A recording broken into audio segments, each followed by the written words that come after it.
우리 하나님의 말씀은 에베소서 4장 11절 말씀 함께 읽겠습니다. 에베소서 4장 11절 말씀.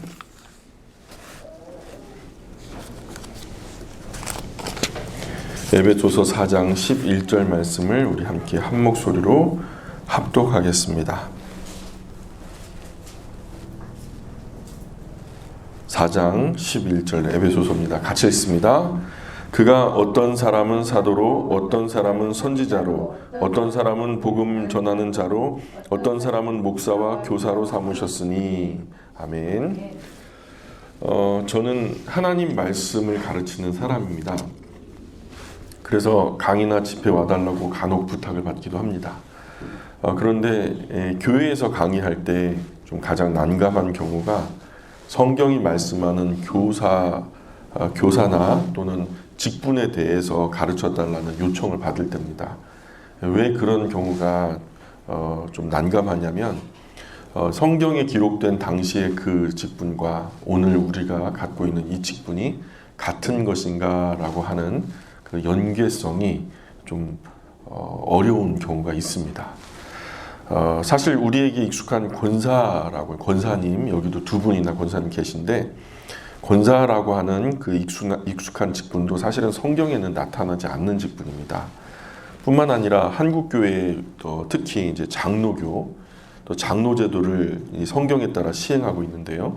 그러나 성경에서 안내하는 장로가 꼭 해야만 하는 역할이 무엇인지 알고 있는 그런 장로님, 그대로 실천하고 있는 장로님이 몇 분이나 계실지 좀 궁금합니다. 집사라는 직분은 어떻습니까? 집사라는 직분은 또 하나님의 말씀에 따라 바르게 세워져 가고 있는 걸까요? 시장통에서 막 오산 장날 그 시장통 한가운데서 집사님 하고 한번 불러보세요. 몇 명이 돌아볼까요? 우스갯소리로 하는 말이지만 사람들 절반이 뒤돌아본다고 합니다. 교회 한번 다녔던 분들은 전부 다 직함을 가져요. 집사님이라는. 그래서 그냥 불특정 다수 많은 사람들이 오가는 그 시장통 한가운데서 집사님 하면 절반이 돌아본다 하니까요. 정말 교회에 나가서 특별한 헌신도 자원도 하지 않았는데 너무나 쉽게 또 흔하게 집사 임직을 주는 것이 우리 한국교회의 현실이죠. 그러나 교회 안에서 하나님 말씀이 가르치는 바른 집사의 역할이 어떤 것인지, 과연 내가 집사로서 어떤 책임과 의무를 감당해야 하는지 듣거나 배운 집사님이 몇 분이나 계실까요? 저는 지금 교회 생활에 대해서 말씀을 드리는 것이 아니죠. 하나님 말씀인 성경의 해석에 관한 내용을 다루고 있기 때문에 이런 직분의 실제에 대한 어떤 내용을 더 상세하게 말씀드리기는 어렵습니다. 좋은 기회가 되면 하나님의 말씀을 가르치는 성경적인 그 직분, 어떤 직분이 있으며 그 오늘날의 우리의 직분은 과연 어떤 의미일까? 그 책임과 의무, 줄여서 책무, 그 영광과 상급을 우리가 성경에서는 어떻게 살펴볼 수 있을까? 이런 기회를 좀 만들어 보겠습니다. 한국교회에서 성경적인 직분은 거의 무너진 것이 사실입니다. 직분은 교회의 필요에 따라서 세워서 일하게 하는 거지 뭘 그렇게 까다롭게 보냐. 이렇게 직분은 현실에 맞게 그 교회에 맞게 적당하게 세워서 일하면 되는 거지 이렇게 쉽게 생각해 버리는 분들도 있는데 이런 분들은 사실 성경이 말씀하는 직분에 대해서 공부를 좀 다시 하셔야 돼요. 성경에서도 교회 역사에서도 교회가 지금까지 분명하게 믿고 따라온 것은 그리스도는 직분을 통해서 교회를 세우셨다는 사실이에요. 종교개혁 전통 아래에 있는 개혁교회들, 우리는 항상 이것을 잊으면 안 됩니다. 종교개혁자들은 교회가 직분을 통해 세워진다는 사실을 정말 잘 이해하고 있었던 사람들이거든요. 로마 카톨릭의 사제 또는 부제, 추기경, 교황의 제도를 척결한 것이 누굴까요? 그게 바로 성경에 없는 거짓 직분을 모두 없애버린 것이 사실은 종교개혁자들이거든요. 성경이 말하지 않는 직분에 대해서 인간의 필요에 따라서 임의로 직분을 세우고 또 직무도 나름대로 정해서 없었던, 성경에서 말씀하지 않았던, 예수님께서 주관하지 않았던 그러한 것들을 임의로 만들어서 편의상 시행했던 그런 제도나 직분들이 다 거짓되다 여겨서 우리 종교개혁은 바로 그렇게 시작된 것이죠. 에베소서 4장에 보면 주님은 자신의 부활과 승천으로 인해서 교회에 주어진 선물이 바로 은사, 곧 교회 안에 직분들이라고 말씀하는 거예요. 그 내용의 문맥의 흐름상 예수님의 부활과 승천으로 인해서 교회에 주어진 선물이 곧 은사인데, 그 은사가 곧 교회 안에 직분들이라는 것을 설명하는 맥락 속에서 그 이야기가 비롯된 거죠. 그 이야기가 담겨 있는, 우리가 오늘 4장 11절을 읽었는데 에베소서 4장 7절부터 한번 읽어볼까요? 좀 긴 본문이지만 잠시만 같이 읽어봤으면 좋겠습니다. 에베소서 4장 7절부터 16절까지 제가 한번 읽어드릴 테니까 들어보세요. 우리 각 사람에게 그리스도의 선물의 분량대로 은혜를 주셨나니, 그러므로 이르기를 그가 위로 올라가실 때에 사로잡혔던 자들을 사로잡으시고 사람들에게 선물을 주셨다 하였도다. 올라가셨다 하였은즉 땅 아래 낮은 곳으로 내리셨던 것이 아니면 무엇이냐. 내리셨던 그가 곧 모든 하늘 위에 오르신 자니 이는 만물을 충만하게 하려 하심이라. 그가 어떤 사람은 사도로, 어떤 사람은 선지자로, 어떤 사람은 복음 전하는 자로, 어떤 사람은 목사와 교사로 삼으셨으니 이는 성도를 온전하게 하여 봉사의 일을 하게 하며 그리스도의 몸을 세우려 하심이라. 우리가 다 하나님의 아들을 믿는 것과 아는 일에 하나가 되어 온전한 사람을 이루어 그리스도의 장성한 분량이 충만한 데까지 이르리니 이는 우리가 이제부터 어린아이가 되지 아니하여 사람의 속임수와 간사한 유혹에 빠져 온갖 교훈의 풍조에 밀려 요동하지 않게 하려 함이라.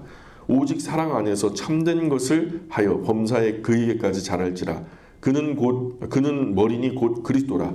그에게서 온 몸이 각 마디를 통하여 도움을 받음으로 연결되고 결합되어 각 지체의 분량대로 역사하여 그 몸을 자라게 하며 사랑 안에서 스스로 세우느니라. 아멘.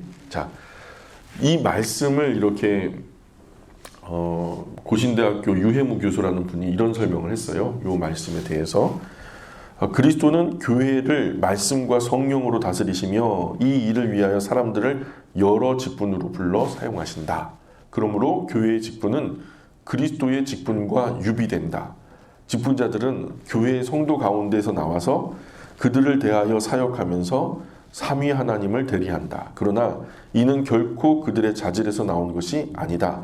이들을 세움으로 구원이 성도 가운데에서 나오는 것이 아니라 삼위 하나님께서 행하셨던 구원의 행위들이 이들을 통하여 성도에게 임하는 것을 보여준다. 그러므로 직분은 분명히 가시적인 교회 가운데서 이루어지지만 이는 교회의 성도가 제정한 것이 아니다. 이렇게 말씀해요. 이 말에 동감이 된다면 우리는 교회 안에서 얻게 되는 직분에 대해서는 지금보다는 훨씬 더 진지하고 신중한 자세로 가져야 돼요. 왜냐하면 이것은 예수님을 예표하는 직무거든요. 만약에 내가 이 직분을 갖고 예수님께서 이 자리에서 이 일을 하셨을 그 일을 내가 대신해서 하는 그런 일이다라고 하는 아주 무거운 책임감을 가져야 된다는 말이죠. 다른 여타 직분에 관해서 다음 기회에 진지하게 다뤄보기로 하고 오늘 어쨌든 교사에 대해서만 얘기를 해보려고 해요. 교사. 여러분의 생각에 교사는 누구라고 생각해요? 교사. 교회 안에서 교사라는 말 많이 들어보셨죠?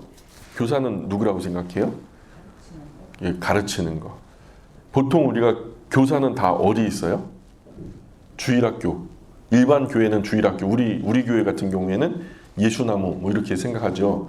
보통 주일학교를 담당하는 선생님을 교사, 그 분반 공부해갖고 그 반을 담당하는 분을 반사라고 해요.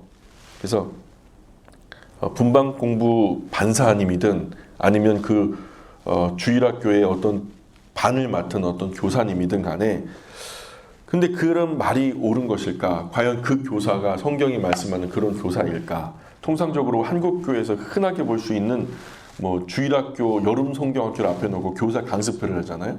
그리고 또 교사들만 따로 모아놓고 교사 헌신 예배하는 걸 보면 성경적 교사란 이런 주제의 강의를 많이 들을 수 있는데요.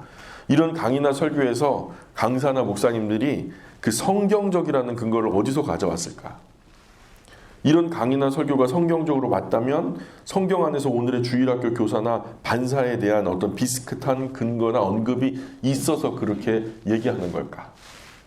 그렇다면 과연 성경에서는 주일학교 교사나 반사에 대한 언급이 있을까 없을까?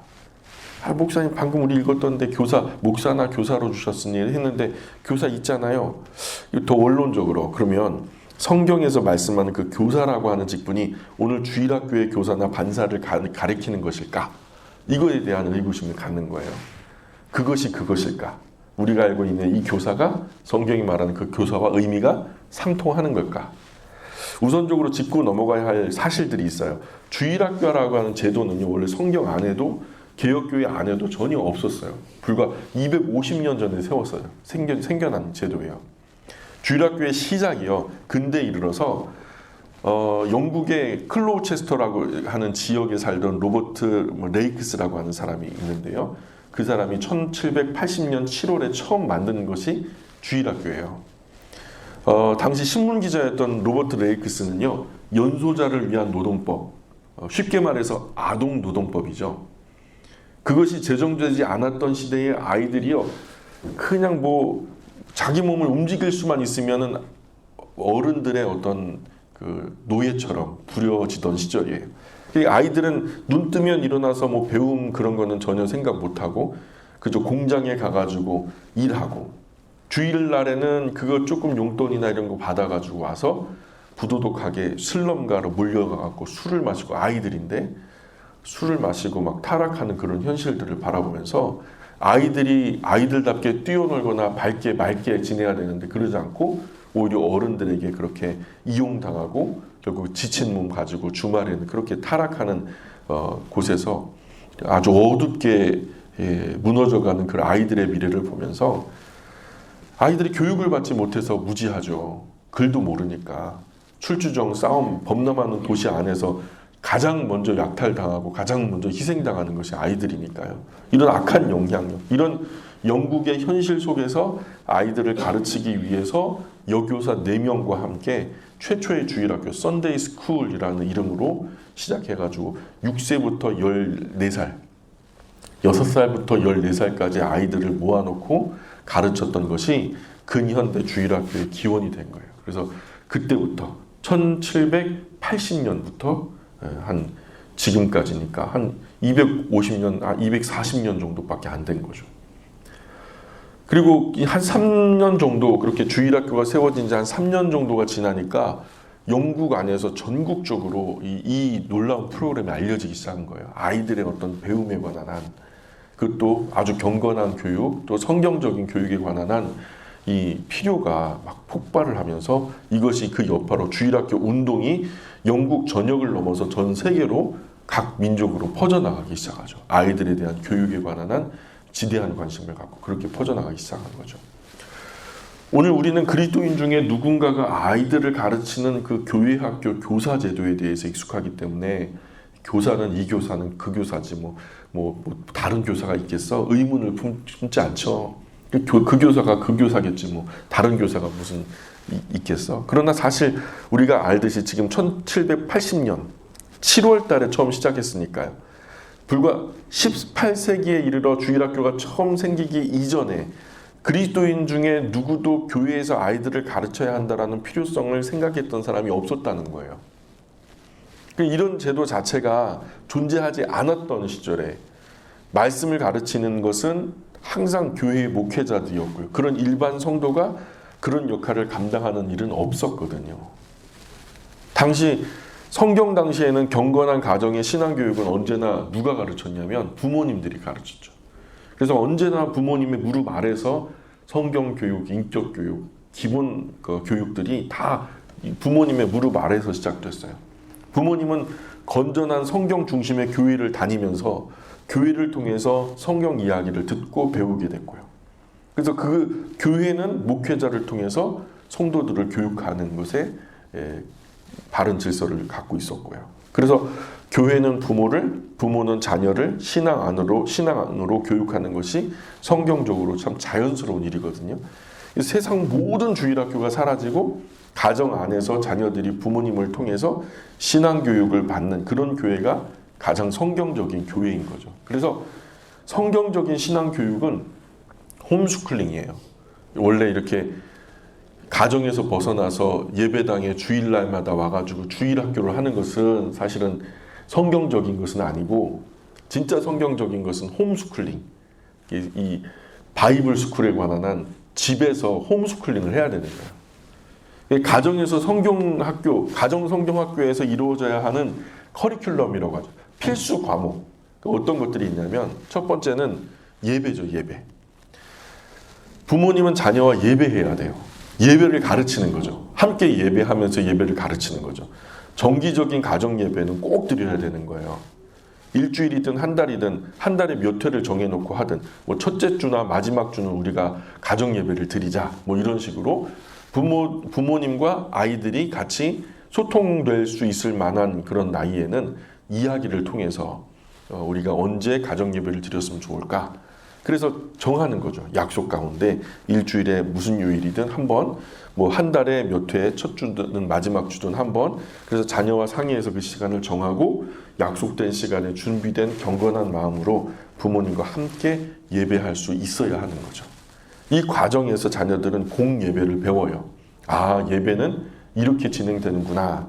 그래서 가정에서 예배를 배운 아이들이 부모님 손 붙잡고 어느 정도 성장했을 때 예배당에 나와서 어른들이 드리는 예배를 앉아서 드리면 사실 처음부터 어른들을 향해서 말씀 전하는 그 말씀이 다 귀에 들어오진 않지만 아, 예배가 집에서 하던 것과 크게 다르진 않구나. 익숙해지면은 귀도 열리게 되고 마음도 열리게 되면서 부모님과 똑같은 신앙 고백을 하게 되더라는 거죠. 그래서 그렇게 성장해서 이 과정에서 자녀들은 공예배를 배우고 자신들이 성장해서 만 14세가 되면 또 입교를 하잖아요. 자연스럽게. 그래서 교회 안에 경건한 성도의 무리 안으로 들어올 수 있어야 하는 거죠. 첫 번째 커리큘럼은 예배라는 거예요. 부모님은 자녀와 가정에서 예배할 수 있어야 되고요. 두 번째, 부모님은 자녀와 함께 성경을 읽어야 돼요. 두 번째 과목은 성경 읽기예요. 적어도 1년에 1독을 목표로 함께 읽을 성경의 분량을 계획해서 정해야 되는 거죠. 그래서 우리 교회가 아주 편안하게 읽으실 수 있도록 디보션 타임 그 성경 읽기 표를 갖다가 1년치를 딱 한꺼번에 뽑아드리죠. 그 분량대로 하루에 분량을 정해놓고 또는 일주일에 분량을 정해놓고 자녀들과 함께 1년 1독을 목표로 그렇게 읽는 거죠. 그러면 아이들이 30살이 되면 한 30번 읽겠고요. 그죠? 60살이 되면 60번 읽겠죠. 부모님도 몇 살에 예수님을 영접했든 그 이후로 매년 한 번씩 성경을 읽게 될 테니까요. 그러니 강단에서 목회자가 뭔가 말씀을 전할 때 아, 저거는 어디 있는 말씀이구나. 어떤 내용의 말씀을 어떻게 풀어주실까? 이런 생각이 먼저 시작되는 거죠. 어쨌든 자녀가 어릴 때는 매일 부모님과 정한 분량을 함께 읽어나가면 좋아요. 처음에는 부모님이 읽어주시고 그러다가 자녀가 성장하게 되면은 부모님 따로 자녀들 따로 일치일치 분량을 정해놓고서 자녀의 일상에서 스스로 정한 분량의 성경 읽기를 지켜낼 수 있도록 인도해 주는 거죠. 그래서 부모님이 강요해서 읽는 것이 아니라 아, 나는 이번 주간 안에는 창세기 1장부터 50장까지를 읽어내야 해. 이런 목표를 가지고 아이들이 스스로 아, 이번 주에는 창세기 다 읽어야지. 이런 성경 읽기 계획을 세우고 실천할 수 있는. 세 번째는 부모님과 자녀는요, 함께 성경 이야기를 해야 돼요. 자녀가 어릴 때는 부모님이 일방적으로 설명을 해주잖아요. 그러나 자녀가 성장하게 되면 성경의 각 주제를 중심으로 일상 속에서 대화가 이루어져야 돼요.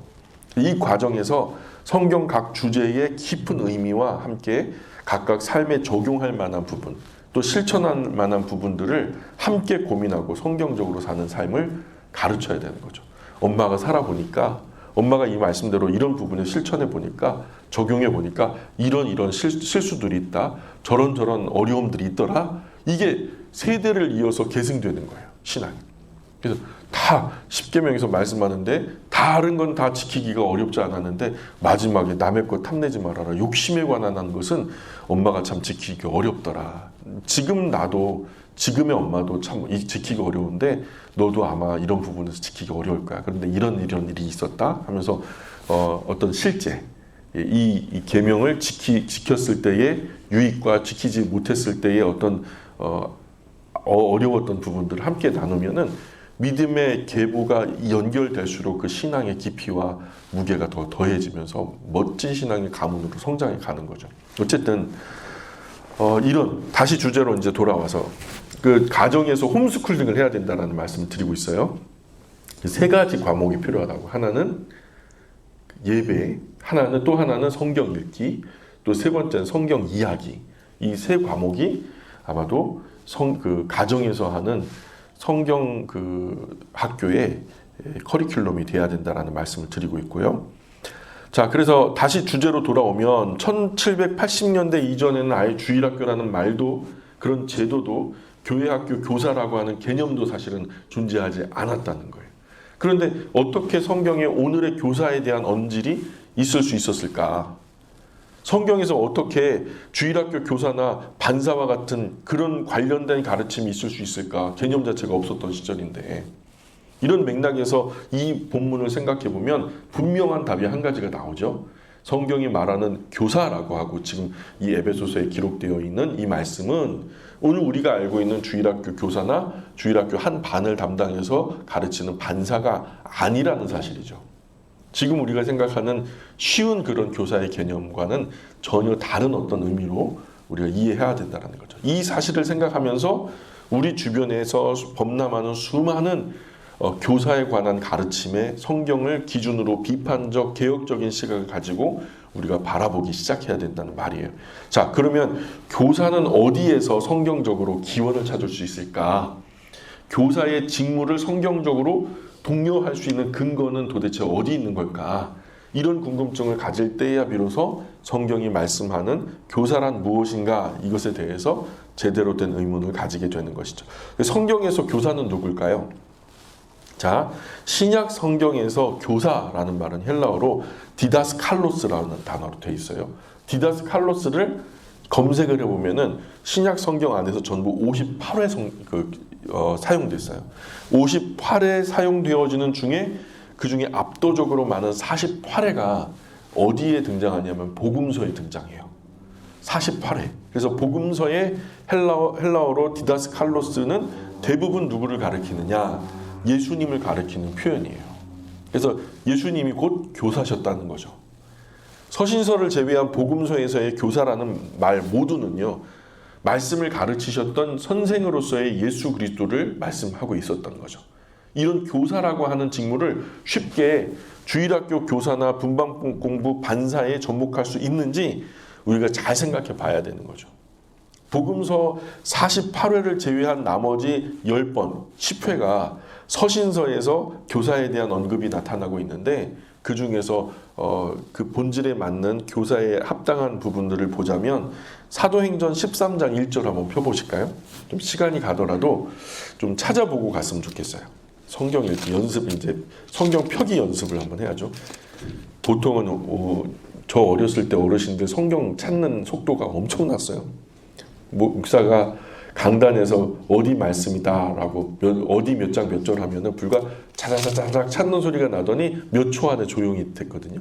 이게 무슨 의미냐면 몇 초 안에 그 성경 어디와 또 몇 장 몇 절까지를 펼쳤다는 거죠. 왜냐하면 그만큼 성경이 어디 있는지 익숙했다는 거죠. 구약이 있는지 신약이 있는지, 구약의 앞부분에 있는지 중간에 있는지 뒷부분에 있는지 이런 거 다 알았다는 거죠. 요즘에는요 성경 찾기 기다리는데 되게 오래 걸려요. 그래서 목사님들이 하도 답답하니까 어떻게 하냐면 그냥 스크린에 띄워줘 버려요. 여기가 바로 그 말씀이다 하면서. 근데 오늘 이 시간 우리가 배우는 자리니까 한번 직접 찾아가면서 읽어보도록 하죠. 자, 사도행전 13장 1절 한번 펴셨어요? 같이 읽어볼까요? 시작. 안디옥 교회의 선지자들과 교사들이 있으니 곧 바나바와 니게르라 하는 시므온과 구레네 사람 루기오와 분봉왕 헤롯의 젖동생 마나인과 및 사울이라. 여기 교사라는 말이 있죠. 교사들이란 말이 있고요. 또 고린도전서 12장 28절 29절. 고린도전서 12장 28절 29절. 같이 읽어볼까요? 고린도전서 12장 28절 29절 시작. 하나님이 교회 중에 몇을 세우셨으니 첫째는 사도요, 둘째는 선지자요, 셋째는 교사요, 그 다음은 능력을 행하는 자요, 그 다음은 병 고치는 은사와 서로 돕는 것과 다스리는 것과 각종 방언을 말하는 것이라. 다 사도이겠느냐, 다 선지자이겠느냐, 다 교사이겠느냐, 다 능력을 행하는 자이겠느냐. 아멘. 또 에베소서 4장 11절 우리가 읽었던 거죠. 그가 어떤 이는 어떤 사람은 사도로, 어떤 사람은 선지자로, 어떤 사람은 복음 전한 자로, 어떤 사람은 목사와 교사로 삼으셨다. 이건 우리가 본문으로 읽었던 거고, 또 한 군데가 디모데 후서 한번 펴볼까요? 디모데 후서 1장 11절. 디모데 후서 1장 11절에 같이 읽어보겠습니다. 시작. 내가 이 복음을 위하여 선포자와 사도와 교사로 세우심을 입어노라. 아멘. 그래서 우리가 읽었던 이 본문들에서 과연 교사는 누구를 가리켰던 걸까요? 주일학교 교사나 그 주일학교의 한 반을 담당하는 반사 선생님을 향해서 교사라고 했던 걸까요? 적어도 성경에 기록된 의미로서의 교사는 항상 말씀을 가르치는 사역자를 가리켜요. 사도행전 13장에서 교사는 교회에 있었던 선지자들과 함께 언급되고 있다는 것을 기억하셔야 돼요. 고린도전서 12장에서도 교사라고 하는 말은 사도와 선지자와 함께 나타나고 있다는 거죠. 선지자도 제가 말씀드렸죠. 앞에 미래를 내다보는 어떤 무당 같은 개념이 아니라 하나님의 말씀을 밝히하라. 그 약속대로 행하면 복이 되고 그 약속을 어기면 저주가 된다는 것을 미리 앞서 경고하고 하나님의 말씀을 기준으로 옳고 그름을 판단해 주는 사람이 사실은 선지자였거든요. 하나님의 말씀을 받아서. 그래서 지금 그 고린도전서 12장에서도 사도 또 선지자와 함께 나타나고, 특히 28절에서는 하나님이 교회에 세우신 직분자를 첫째는 사도요, 둘째는 선지자요, 셋째는 교사라고 말하고 있죠. 그리고 디모데 후서 1장에서도 교사는 지금 디모데에게 편지를 보내고 있는 바울 자신을 가리키는 표현이었단 말이에요. 바울은 1장 11절에서 자신을 선포자와 또는 사도와 교사라고 표현하고 있거든요. 그리고 에베소서 4장에서도 교사는 목사인 것이 잘 나타나고 있어요. 교사 곧 목사. 에베소서 4장 11절의 말씀은요, 주님은 교회에 목사와 교사를 주셨다 하셨는데, 여기에서 목사와 교사라고 하는 말이요, 한 관사 아래 묶여 있어요. 그러니까 한 관사라는 것은 그 말이 그 두 마디로 되어 있지만 사실은 그것이 하나로 보고 있다는 뜻이거든요. 그래서 즉 목사와 교사라는 표현은 정확하게는 목사요 교사다 이렇게 표현하는 게 맞아요. 즉 한 사람을 가리키는 단어였다는 거죠. 이 말씀들에서 교사란 단순히 교회 그리스도인 중에서 어린이들이건 다른 그리스도인이건 그저 말씀을 가르치는 사람을 통칭하는 표현은 아니었다는 거예요. 교회 안에 있었던 중요한 직분으로서의 말씀을 가르치는 사역자라는 점을 우리가 알 수 있는 거죠. 최소한 성경에서의 교사는 사도나 선지자와 같은 종류의 사역자였다. 지금의 우리 주일학교 교사 또는 주일학교의 한 반을 맡는 반사 같은 개념은 아니었다는 거예요. 이런 이유로 존 칼빈이라고 하는 종교개혁자가 교사를 목사와 겹치는 혹은 구별되는 직분으로서 신학자라고 또 표현을 해요. 물론 목사로서 신학자를 말하고 있는 거죠. 기독교 강요에서 존 칼빈이 교사를 설명하길 이렇게 말해요. 나는 둘 사이, 즉 목사와 교사의 차이점이 다음과 같다고 믿습니다. 교사는 목사가 하는 사역인 제자 훈련이나 성례 집행이나 경고와 권면하는 일을 맡지 않고 성경을 해석하는 일만을 맡았습니다. 이는 그리스도인들 사이에 건전하고 순수한 교리를 유지하려는 것이었습니다.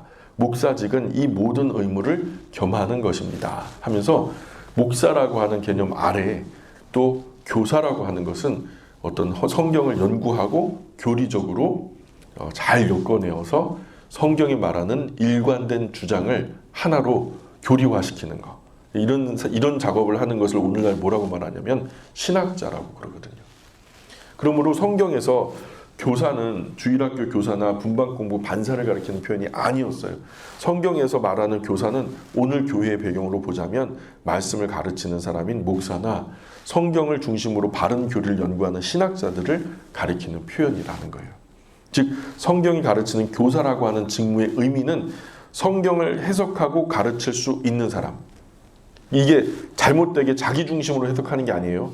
성경을 원래 본래의 그대로의 모습으로 해석하고, 완전할 수는 없어요, 누구나. 성경을 말하고자 하는 원래의 목적으로 바르게 해석하고 바르게 가르칠 수 있는 사람, 바로 그것이 이제 교사라고 얘기하는 거죠. 당연히 그 역할을 위해서 교회로부터 임명받은 사람, 그 사람. 이런 면에서 볼 때 오늘 주일학교의 교사나 아니면 분반공부 반사로서의 교사는 성경이 말하는 그런 교사와는 전혀 다른 직무인 거죠. 주일학교 교사는 성경을 연구하거나 자기 나름대로 해석할 수 없죠. 그렇죠? 주일학교 교사는 목사나 신학자의 역할을 부분적으로 아주 작은 부분에서 조금 받아서 대행할 수밖에 없는 위치예요. 그조차도 제한적이죠. 임의로 말할 수가 없어요. 주일학교 교사들을 목회자가 교육해서 그 교육된 것을 그 공과에 한해서 바르게 가르치려고 하는 거, 그것이 이제 오늘날 주일학교 교사나 분박공부 반사라고 한다면 그 의미는 완전히 다른 얘기죠. 그렇기 때문에 지금 우리가 교회 안에서 있는 교사 제도에 관해서 성경의 테두리 안에서 의미를 찾으려고 하는 것은 사실은 무의미해요. 성경 안에는 오늘날 주일학교 교사나 분반공부 반사는 없어요. 그래서 성경에는 오늘 주일학교 교사 이런 분반공부 반사 같은 제도가 전혀 없기 때문에 이것을 성경 안에서 아무리 뒤져도 찾을 수가 없는 거죠. 이런 문제가 대두되게 될 때 그 후에 그러면 어떻게 할 것인가? 이게 숙제로 남는 거죠. 이 숙제는 우리가 앞으로 풀어야 할 문제죠. 그러면은 목사님 주일학교 교사를 없애자는 말입니까? 그런 말 절대 아니죠. 왜냐하면 주일학교 교사나 분반공부 반사님들이 작은 일이 아니잖아요. 아침 일찍 일어나서 아이들을 위해서 공과 준비하고 열심히 아이들에게 성경 말씀을 가르치는 일이 어떻게 가치 없다고 말할 수 있겠어요? 정말로 귀한 일이죠. 사실 없애자는 말은 아니에요. 그럼 어쩌자는 말입니까? 저도 잘 몰라요, 사실. 교사의 역할 규정을 무엇으로 할 것인가 하는 문제는 앞으로 우리가 풀어나가야 할 숙제예요. 그러나 제가 개인적으로 좀 생각을 보태자면 저는 주일학교 교사들에게 성경 안에서의 교사라는 것에 강조점을 주는 대신에 성경 교육이 과거 어디서 비롯됐다 그랬죠? 과거 성경 교육은 누가 했다고요? 예? 그죠? 성경 안에서 교사라고 하는 이름의 의미는 총 58번 사용됐는데 그 중에 48번이 복음서에 나오는 예수님을 가리킨 것이고 나머지 10번에 관한 한 어떤 사도요, 선지자요, 또 목회자로서의 사람들에게 주어졌던 명칭이었다라는 것을 우리가 잘 이제 배웠잖아요. 근데 그 전에 그러면 일반 가정에서 어린 아이들이 많이 있잖아요. 그 아이들은 누가 성경 교육을 했냐고요. 그죠? 부모님이. 그래서 지금 교사라고 하는 것에 강조점을 주는 대신에 성경에 나타나 있는 본래 부모의 영적 역할에 집중을 한번 해봐요. 오늘날 주일학교 교사라는 위치는 어떤 위치일까? 성경에 나타난 교사는 성경을 해석하는 사람이기 때문에 그 직무를 주일학교 교사들에게 요구하는 것은 합당하지 않고요. 그러면 신학교로 보내야죠. 그런 합당하지 않고 대신에 성경에 나타나 있는 부모님의 역할, 즉 성경에서 자녀 교육의 1차적인 책임자는 부모님이었어요. 우리 아이들이 신앙이 개차반이다. 그럼 누구 탓이에요? 부모님 탓인 거예요. 그러니 부모님이 신앙이 없으면 그 부모님 아래의 아이들은 성경 공부를 하는 것이 불가능했던 시절이에요. 하여 부모님이 신앙이 없는 가정에서 교회에 나오는 아이들을 교회에 이미 나오고 있는 분들이 분담해서 영적인 부모님 역할을 대신해 주는 역할이 오늘 주일학교 교사의 직무라고 저는 생각해요. 그게 가장 바른 좀 합리적이고 합당한 어떤 그 설명이라고 저는 봐요. 그래서 영적인 부모가 돼서, 그죠? 영적인 부모들, 부모님은 아직 신앙을 모르고 천지를 지으신 하나님이나 우리를 구원하신 예수님의 희생, 또 앞으로 우리를 구원하실, 재림하실 예수님을 믿는 분이 아니잖아요. 그러니 그런 것을 믿지도 않고 알지도 못하는 부모님이 얘를 어떻게 신앙적으로 교육하겠어요. 그러니 그런 것들을 이미 알고 있는 교회의 어떤 교리적으로 또 바르는 신앙에 위에 경지에 선 이런 분들이 이 아이들에게 영적인 부모가 되어서 주어진 어린 아이에 대해 안에서 참된 성경과 신앙을 넣어주는 것이 오늘날 주일학교 교사의 직무의 대안이라고 저는 믿어요. 그러니 주일학교 교사는 뭐다? 영적인 부모다. 이 아이들의 나 대신에 이 아이를 영적으로 교육하는 부모다. 그러나 그럼 내가 신앙적으로 내가 하나님, 천지를 지으신 하나님, 또 우리를 구원하신 예수님, 우리를 다시 구원하실 예수님에 관한 한 이런 신앙을 기초적인 교리를 알고 있다면, 또 성경이 옳고 그것이 하나님 말씀이라는 걸 알고 있다면 우리 자녀에 관한 한 신앙 교육은 누가 해야 된다? 그죠? 신앙을 가지고 있는 부모님이 하셔야 되는 거예요. 그러나 분명한 한 가지 사실은 우리가 기억해야 할 사실은요. 오늘 교사의 문제는 성경이 가르치는 성경 해석자로서의 교사와는 전혀 다른 방식으로 해결해 나가야 된다는 거예요. 분명히 성경과 위배되는 것을 알면서도 계속해서 주일학교 교사에게 목적의식을 심어주려고, 당위성을 부여하려고 성경에서 나오는 교사라고 하는 이름을 갖다가 검색해서 그 구절이 들어간 모든 구절을 취합해가지고 교사는 하나님이 세우신 직분입니다 라는 식으로 주장을 해서 강의를 하면 된다 안 된다? 안 된다는 거예요. 왜냐하면 그 의미 자체가 다르거든요. 어떤 방식이든지 한국 교회 안에서 하나님의 말씀이 바로 세워지는 방향으로 이러한 성경이 오용되는 문제들이 바르게 온전히 해결되기를 바라요. 그리고 최종적인 우리의 목적은 가정 안에서 우리의 자녀들이 예배 교육 잘 받고 성경 읽기 교육 잘 받고 그리고 이제 성경 이야기를 함께 나눌 수 있고 더 나아가 마지막 하나는 더 스스로 기도할 수 있는 아이들이 저녁 아침에 일어났을 때 스스로 아침 하루를 하나님께 의지하는 기도를 할 수 있는 능력, 저녁에 자기 전에 오늘 지은 죄와 허물에 대해서 하나님께 용서를 구하고 새로운 내일을 하나님께 의지함으로 잠들 수 있는 그런 매일의 그런 시작과 끝과 시작이 마지막 날에 우리의 종국사적 종말의 날, 내 개인의 어떤 부르심의 날, 내가 마치 잠자는 듯이 주님의 부르심을 입을 때 다시 눈을 뜰 때 새롭게 시작하신 하나님께 감사하며 기도하고 또한 영원히 살아갈 또 이유가 될 거라는 생각이 들어요. 그런 신앙의 교육, 저와 여러분이 부모로서의 가져야 할 가장 중요한 책임과 의무겠죠. 그런 의미로서 성경이 말씀하는 교사와 또 오늘 우리가 생각하는 주일학교 교사 또는 분방봉 반사와는 의미가 많이 다르다는 것을 인식하시고 오용되는 일이 없도록 우리가 이 말씀 바르게 인식할 수 있었으면 좋겠습니다. 오늘 여기까지 할까요? 기도하겠습니다.